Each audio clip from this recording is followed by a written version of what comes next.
Hey guys, welcome back to the channel. Our first story is titled, My Fiancé's Ex Spread Rumors That Ended Our Engagement.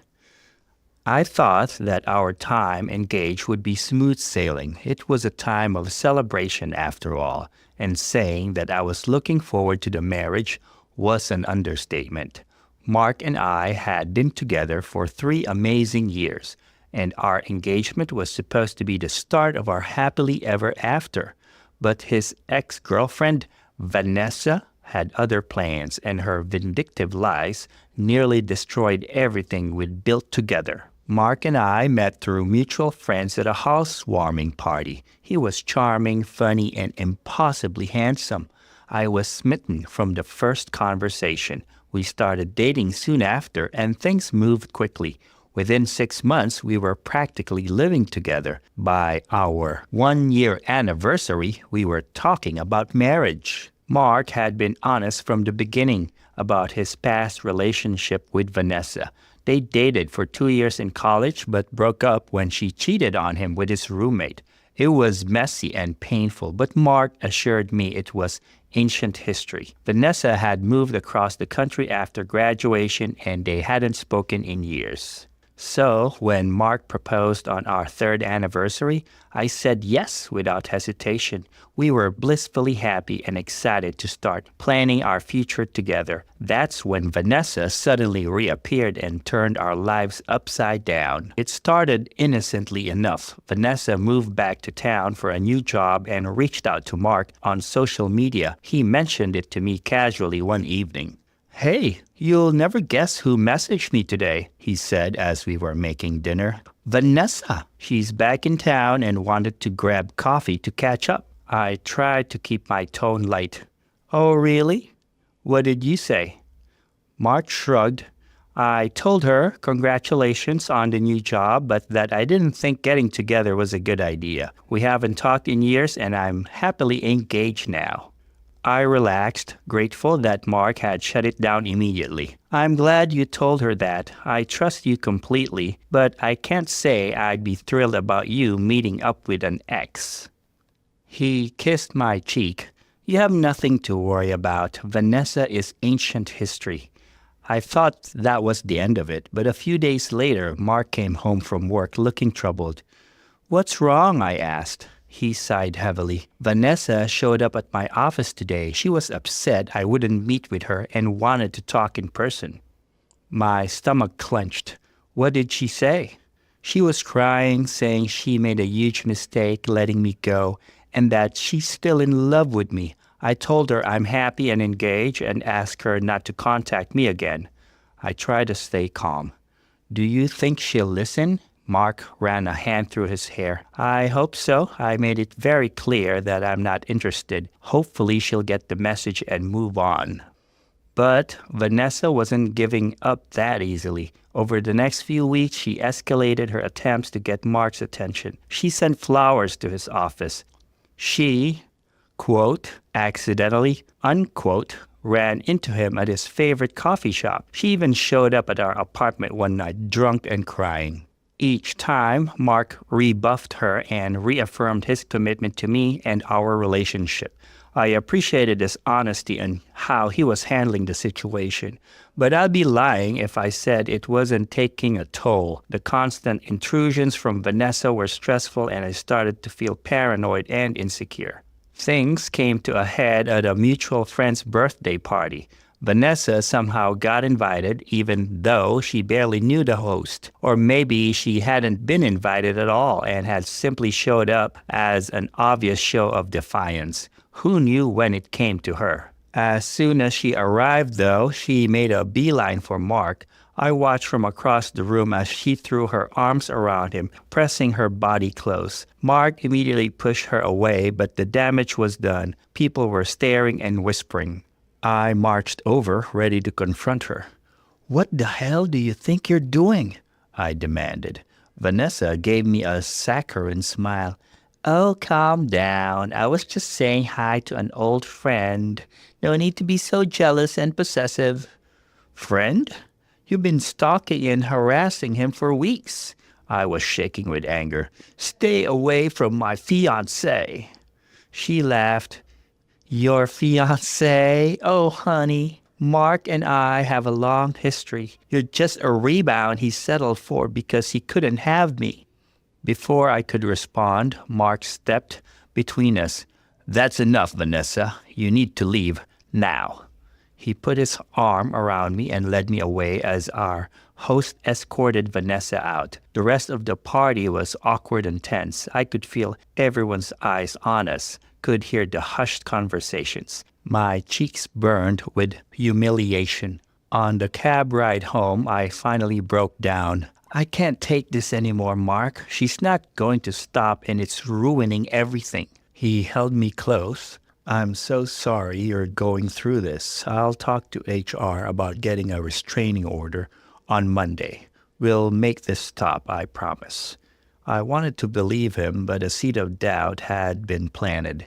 What if Vanessa was right? What if I was just Mark's second choice? Those doubts only grew in the coming days as Vanessa's rumor campaign kicked into high gear. Suddenly, it seemed like everyone in our social circle had heard some wild story about Mark and Vanessa's torrid reunion. According to the gossip, they'd been having a passionate affair for months.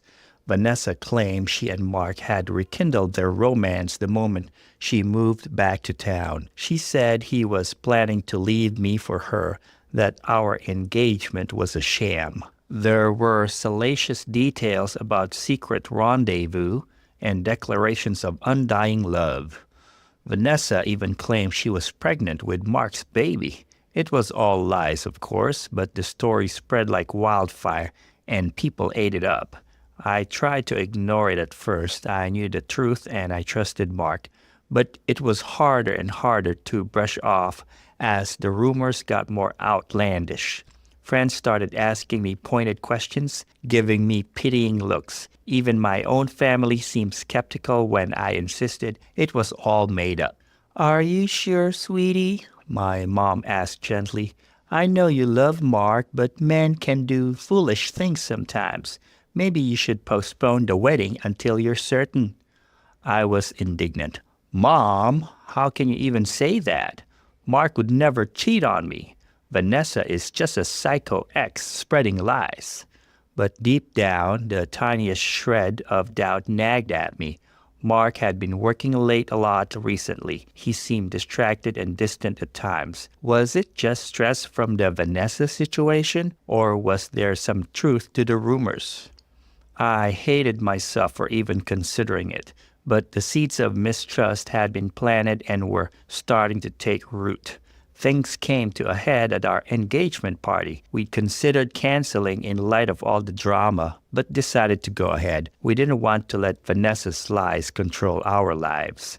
The party started off well. Our closest friends and family gathered to celebrate our love and upcoming marriage. For a few hours, I was able to forget about all the gossip and drama. But then I overheard a conversation that shattered my world. I was coming back from the bathroom when I heard my name. Two of Mark's co-workers were huddled in a corner speaking in hushed tones.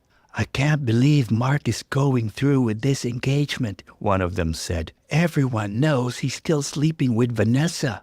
The other agreed. I saw them together at that hotel bar last week. They were all over each other. Poor Jess has no idea. I felt like I'd been punched in the stomach. My head spun and I struggled to breathe. This couldn't be true. It had to be more lies, more rumors. But why would Mark's own co-workers be saying this? In a daze, I wandered back to the party. Mark was chatting with my parents, laughing at something my dad said. He looked so happy, so sincere. Had it all been an act? I don't remember much of the rest of the party. I went through the motions, smiling and thanking people, but inside I was screaming. As soon as the last guest left, I confronted Mark. Is it true? I demanded, tears streaming down my face. Are you cheating on me with Vanessa? Mark looked shocked. What? Of course not. How could you even ask me that? I heard your co-workers talking. They said they saw you with her at a hotel bar last week. that everyone knows you're still sleeping together."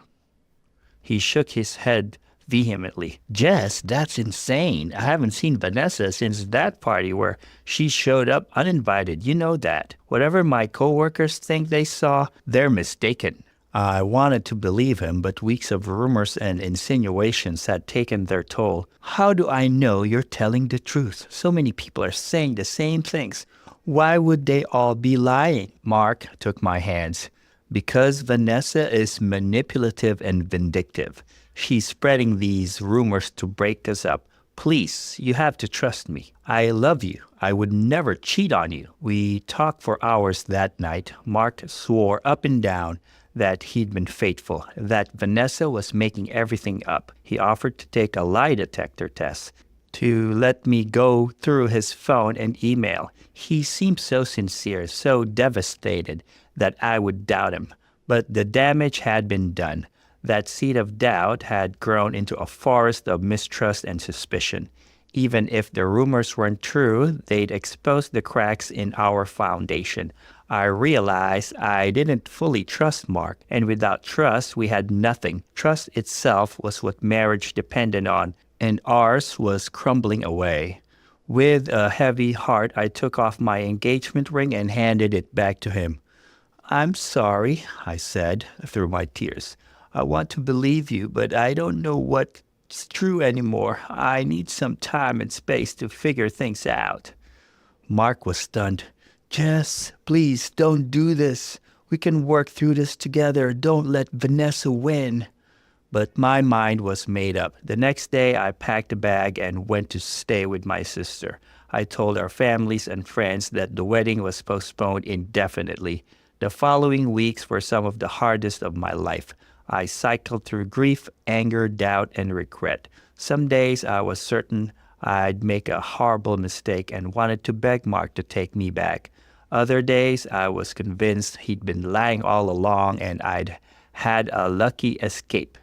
Mark called and texted constantly at first, begging me to reconsider. He sent long emails explaining his side of things, swearing his innocence. But as the days turned to weeks, his messages became less frequent. I threw myself into work, trying to distract myself from the mess my personal life had become. I started seeing a therapist to work through my trust issues and insecurities. Slowly, I started to heal and gain some perspective on everything that had happened. About 2 months after I'd left, I got an unexpected message from a young woman, one of Mark's co-workers. She wanted to meet for coffee. Curious and a little apprehensive, I agreed. When we met, she looked nervous. "I owe you an apology," she said. "I'm the one who started those rumors about Mark and Vanessa. I'm so sorry." I stared at her in shock. "What? Why would you do that?"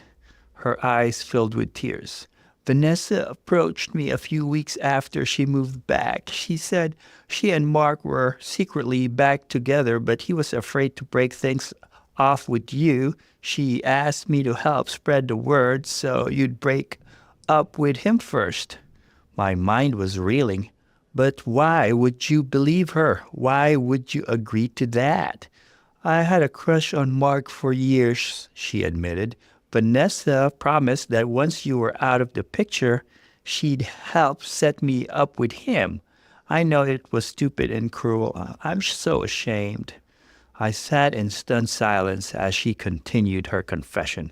She'd been the source of most of the rumors, the fake sightings of Mark and Vanessa together, the made-up stories of their affair. She'd enlisted a few other co-workers to back up her lies. Vanessa had fed her the stories, but the old co-worker of Mark's had gleefully spread them, hoping to break up Mark and me. "I'm telling you this now because I can't live with the guilt anymore," she finished. "Mark is a good guy who didn't deserve this. Neither did you. Vanessa manipulated all of us." I left that copy shop in a daze, my mind spinning. Everything I thought I knew had been turned upside down. Mark had been telling the truth all along. He hadn't cheated, hadn't lied. I'd let Vanessa's lies poison our relationship and destroy our future. I tried calling Mark immediately, but it went straight to voicemail. I sent a text asking if we could meet and talk. Hours passed with no response. Finally, late that night, I got a reply. I'm out of town for work. Back next week. We can talk then. Those were the longest days of my life. I rehearsed what I would say to Mark 1,000 times. How could I apologize for doubting him, for throwing away our relationship over lies and gossip? Would he ever be able to forgive me? When we finally met, my heart was pounding. Mark looked tired and weary. I'm so sorry, I began, fighting back tears. I know now that everything was lies. Cheryl told me the truth about her and Vanessa's plans. I should have trusted you. Can you ever forgive me? Mark was quiet for a long moment. I'm glad the truth finally came out, he said. These past few months have been hell. I lost the woman I love. My reputation was trashed, all because of malicious lies. It's going to take time for me to process everything. I understand, I said. I know I hurt you terribly. I'll do whatever it takes to make it right. I love you and I want to be with you if you'll have me. He sighed heavily. I love you too, Jess. That never changed, but this whole ordeal exposed some serious issues in our relationship. The fact that you were so quick to believe the worst of me, I don't know if I can get past that. We talked for hours, crying and apologizing and trying to find a way forward. In the end, we agreed to take things slowly. We'd start dating again, go to couples counseling, and see if we could rebuild the trust that had been broken. It wasn't an instant happily ever after. Repairing our relationship took time, effort, and a lot of honest communication. There were setbacks and arguments along the way, but slowly we found our way back to each other. As for Vanessa, her web of lies finally caught up with her. Once our communications officer came clean, others started speaking out about Vanessa's manipulation and deceit. She lost her job and her reputation were in tatters. The last I heard, she moved away again, hopefully to cause trouble somewhere far from us. A year after that fateful engagement party, Mark proposed again. This time, there was no doubt in my mind when I said yes. We'd been tested by fire and came out stronger. Our wedding day was everything I dreamed of and more. Sometimes I still marvel at how close we came to losing everything. If I hadn't learned the truth, if Mark hadn't been willing to forgive me, our story could have had a very different ending. I'm so grateful for our second chance. These days, Mark and I have an ironclad policy of open, honest communication. No matter what, we face things as a team. We've learned the hard way that love isn't always enough. It takes trust, understanding, and a willingness to fight for each other. Vanessa's lies may have ended our first engagement, but they ultimately made our bond stronger than ever. In the end, our love proved more powerful than any rumor or manipulation. And that's the happy ending I'll cherish for the rest of our lives.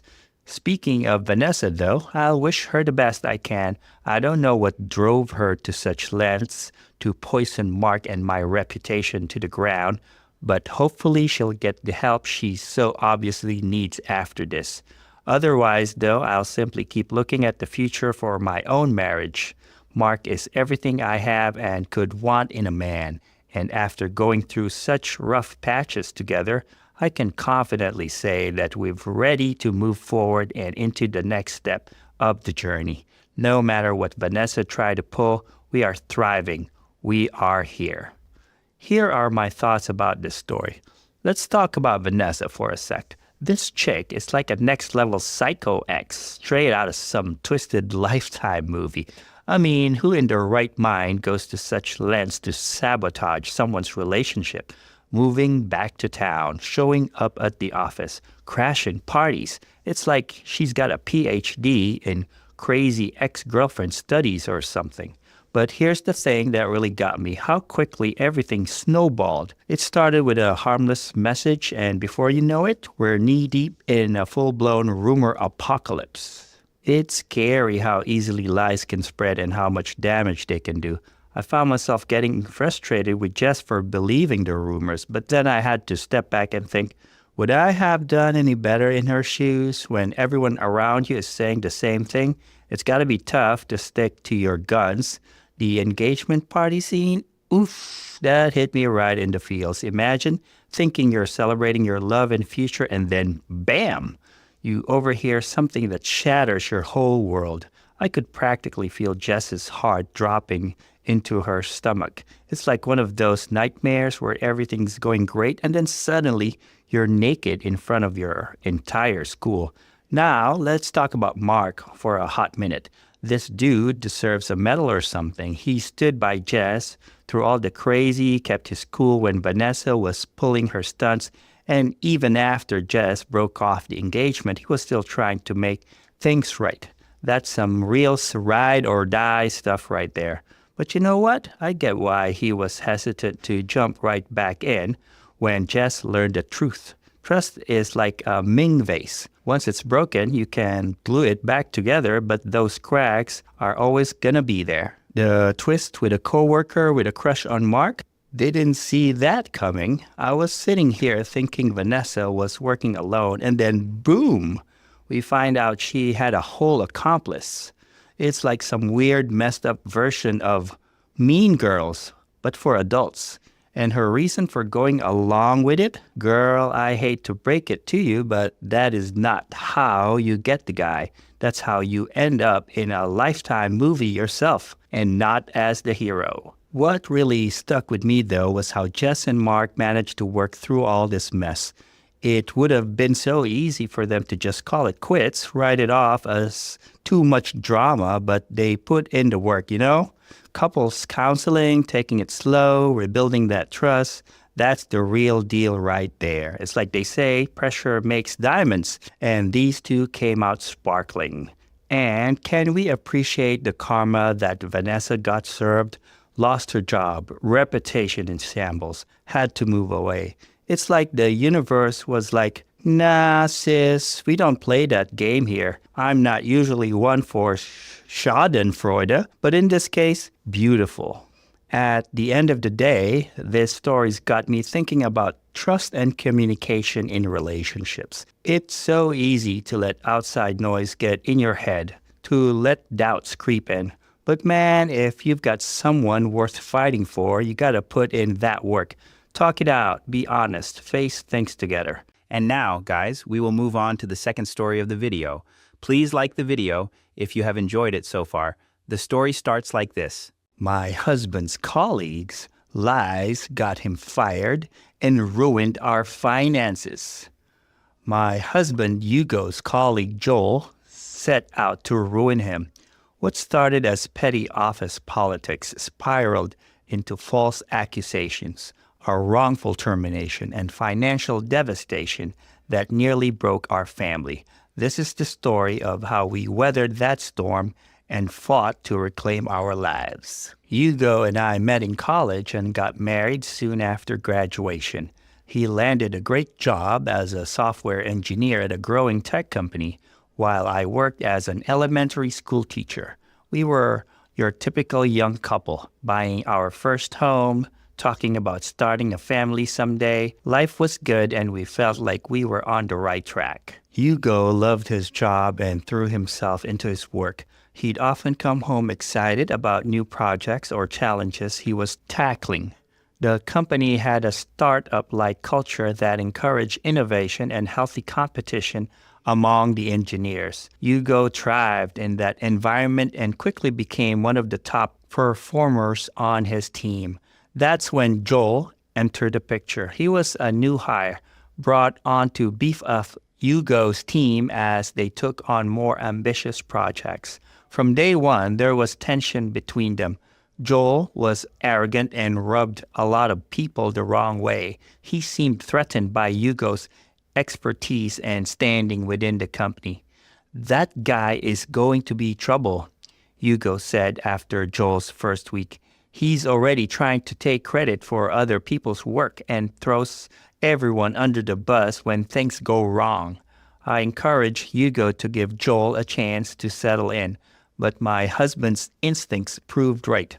Over the next few months, Joel engaged in increasingly underhanded behavior, forgetting to include Hugo on important emails, talking over him in meetings, and even attempting to poach Hugo's direct reports. Hugo tried to take the high road, focusing on his own work and refusing to engage in office politics. But Joel's sabotage escalated. He started spreading rumors that Hugo was difficult to work with and holding the team back. He'd make snide comments just loud enough for others to overhear, planting seeds of doubt about Hugo's competence and work ethic. "I don't know what this guy's problem is," Hugo vented to me one night. "No matter what I do, he's gunning for me. I'm starting to dread going to the office." I hated seeing how stressed Hugo was becoming. His usual enthusiasm for work was replaced by anxiety and frustration. I suggested he talk to his manager about the situation, but Hugo was hesitant to make waves. He kept hoping things would blow over if he just put his head down and did good work. But Joel wasn't letting up. He manipulated project timelines and assignments to make Hugo look bad, then loudly called out any perceived mistakes or delays. During a big presentation to the executive team, Joel interrupted Hugo multiple times and tried to hijack the meeting. Hugo's boss had to step in and tell Joel to back off. That seemed to light a fire under Joel. He doubled down on his campaign to discredit Hugo, growing bolder in his lies and manipulations. It came to a head when major client projects went off the rails. Joel had insisted on an unrealistic timeline that Hugo objected to. When they inevitably missed deadlines, Joel launched into full attack mode. He went to the boss and HR with a litany of false accusations against Hugo that he was lazy, incompetent, had anger issues, was stealing company time and resources for personal projects, you name it. Joel even claimed Hugo had made threatening comments and that he feared for his safety. Hugo was blindsided when he was called into a meeting with the boss and HR. They grilled him for hours about Joel's claims. Hugo denied everything and tried to explain Joel's pattern of sabotage, but it was clear they had already made up their minds. By the end of the day, Hugo was escorted out of the building. He'd been placed on administrative leave pending an investigation. I was in shock when Hugo came home early that day and told me what happened. "This can't be real," I said. "They have to see through Joel's lies. You've been there for years with a perfect record." But Hugo was despondent. "It doesn't matter. Joel got them first with his story. They're not interested in hearing my side." The next few weeks were agonizing. Hugo was stuck at home while the company investigated, which mostly seemed to involve gathering more dirt from Joel. They refused to let Hugo access any of his work files or communications that could have exonerated him. His co-workers were instructed not to speak with him. We consulted an employment lawyer who advised us of Hugo's rights, but said it would likely be an uphill battle given the nature of the accusations. The company seemed determined to side with Joel and push Hugo out. Sure enough, after a month of limbo, Hugo was officially terminated. The official reason was violation of company policies and creating a hostile work environment. They even tried to deny him unemployment benefits, claiming he was fired for cause. We were devastated. Hugo's job had been our primary income and came with great health insurance and other benefits.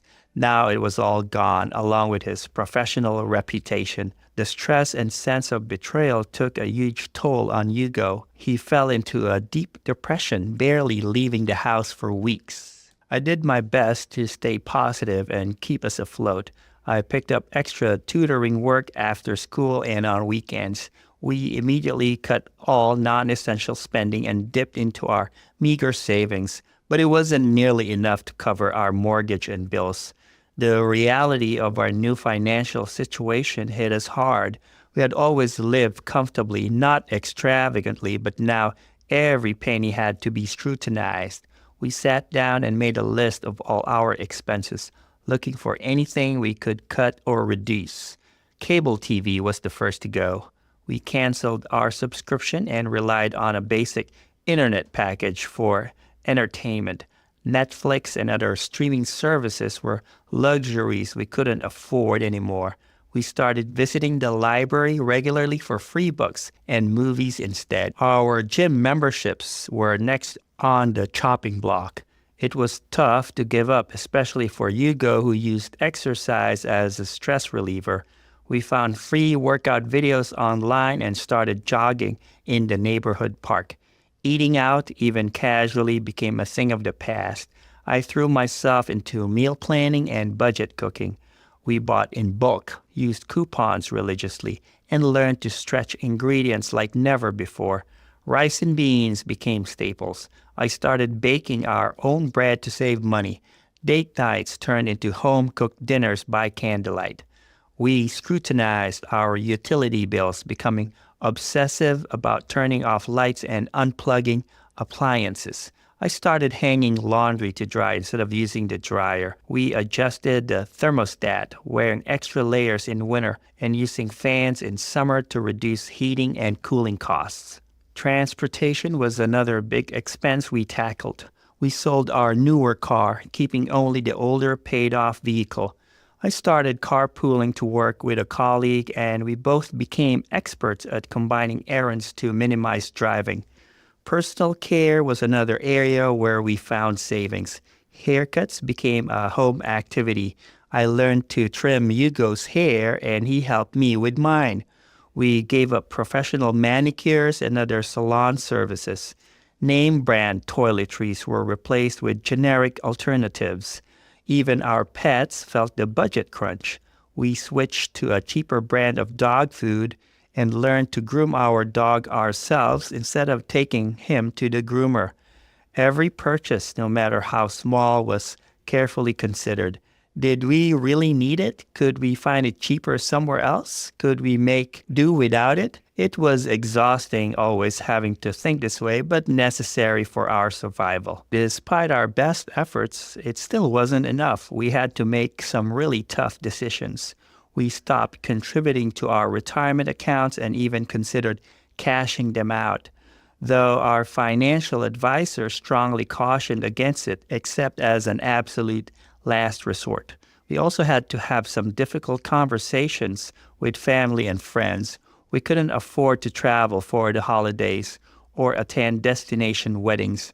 Birthday and Christmas gifts became homemade or were skipped entirely. It was embarrassing to explain our situation, but most people were understanding. The hardest part was feeling like we had lost control of our lives. Every unexpected expense, a car repair, a medical bill, felt like a potential catastrophe. We lived in constant fear of another shoe dropping. "We need to fight this," I told Hugo. "What they did to you was wrong. We can't let them get away with it."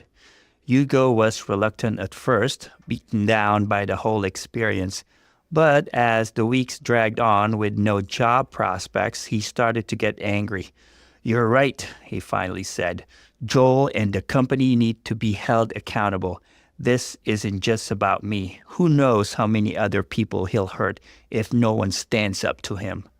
We decided to pursue a wrongful termination lawsuit against the company.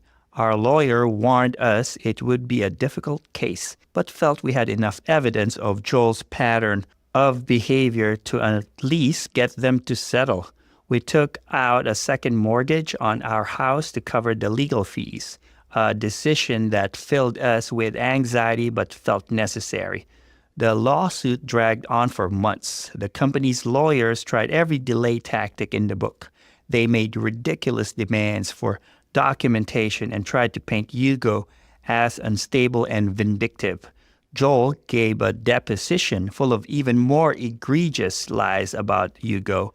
It was infuriating to read the transcript and see how casually he perjured himself. But we also got some breaks. A few of Hugo's former co-workers quietly came forward to corroborate his side of the story.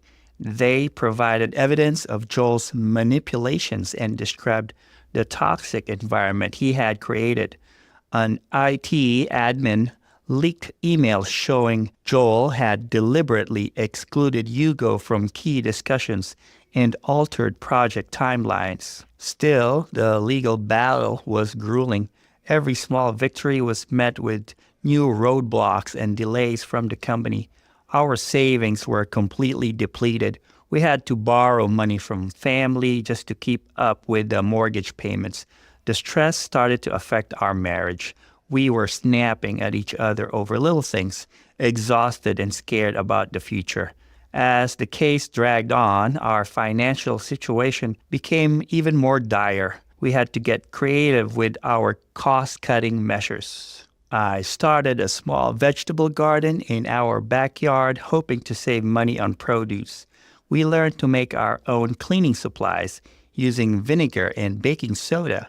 Hugo picked up odd jobs, mowing lawns, helping neighbors with computer issues, anything to bring in a little extra cash.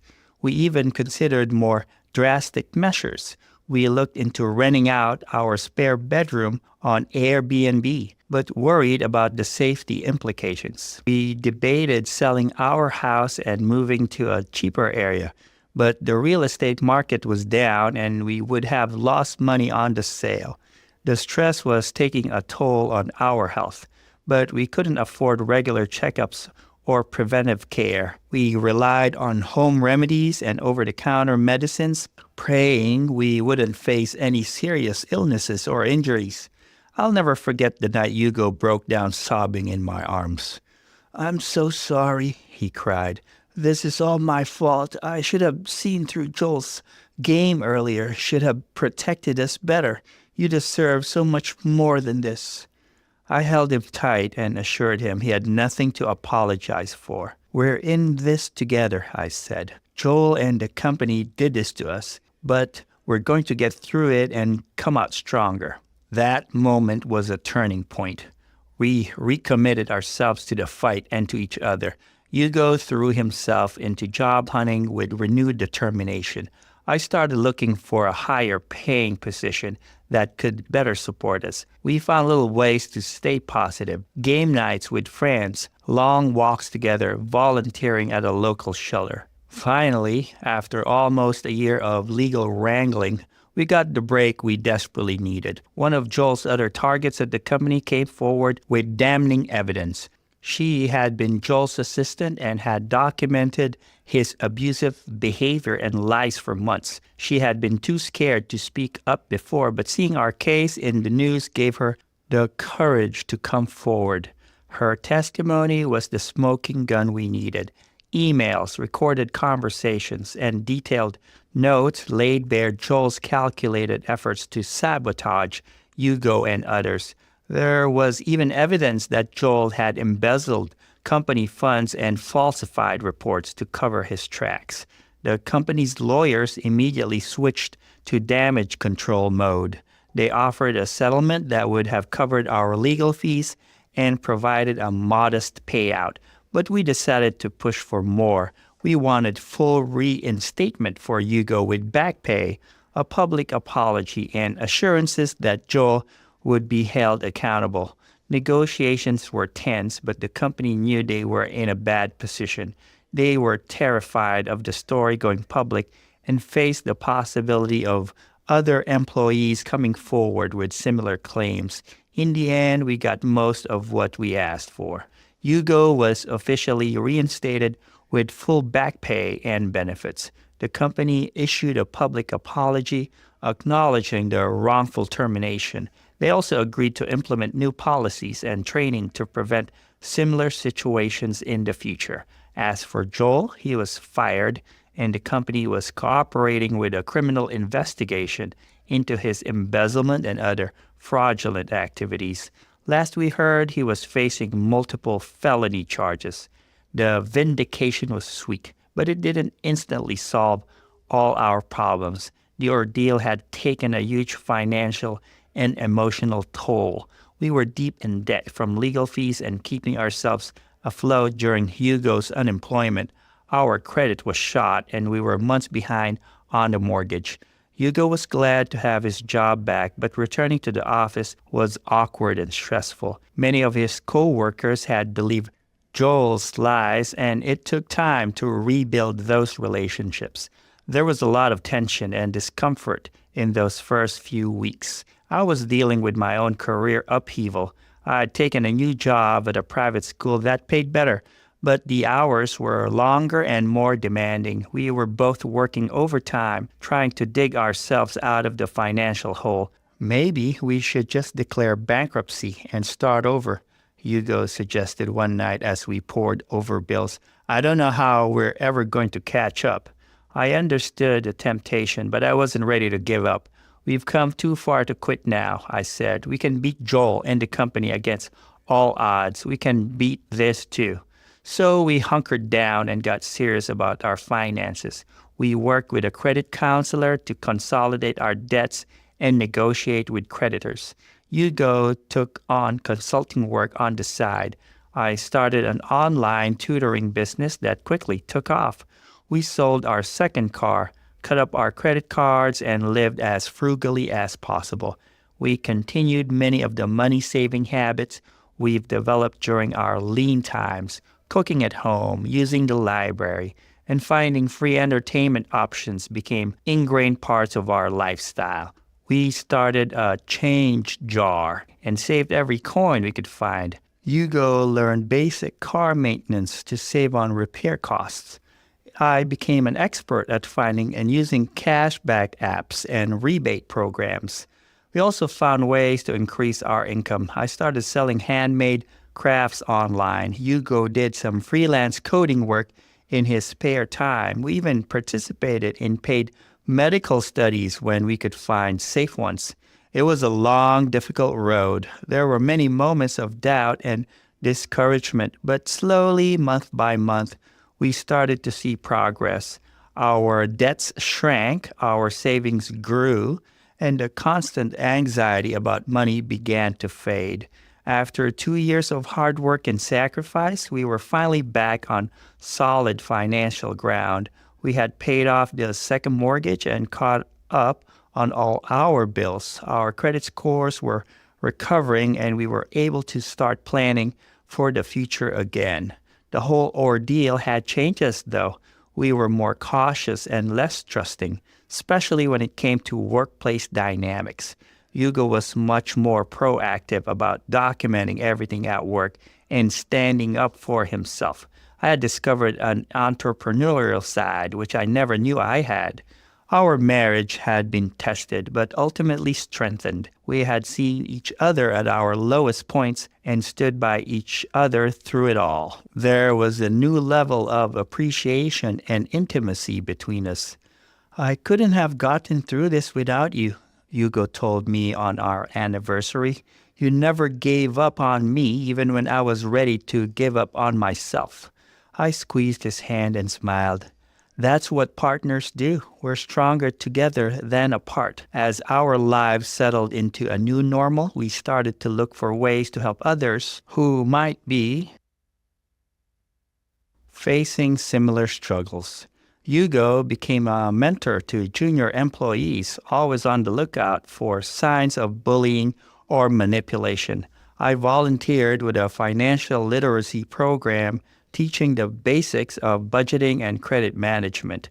We also made a point of sharing our story when appropriate, hoping it might encourage others to stand up against workplace injustice. It wasn't always easy to relive those difficult times, but we felt it was important to show that it's possible to fight back and win. 5 years after Joel first started his campaign against Hugo, our lives were in a remarkably different place. We had moved to a new house in a quieter neighborhood, smaller than our old place, but owned free and clear.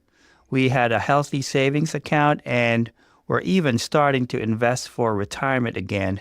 Hugo was thriving in his career, having earned several promotions. He was now a senior manager and worked hard to create a positive team culture.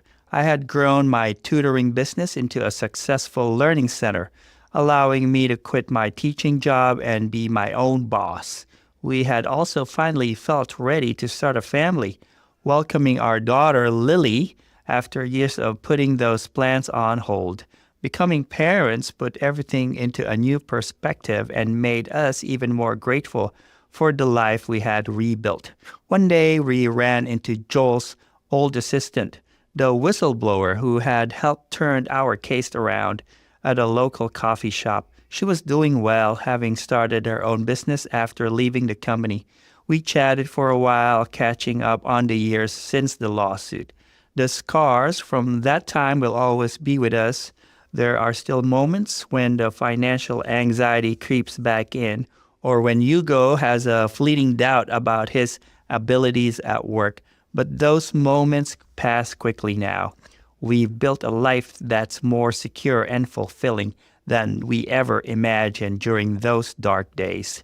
Joel's lies and manipulations came very close to ruining us, but in fighting back, we found a power and purpose that transformed our lives. It's not the path we would have chosen, but we've made the most of where it led us. Here are my thoughts about the story.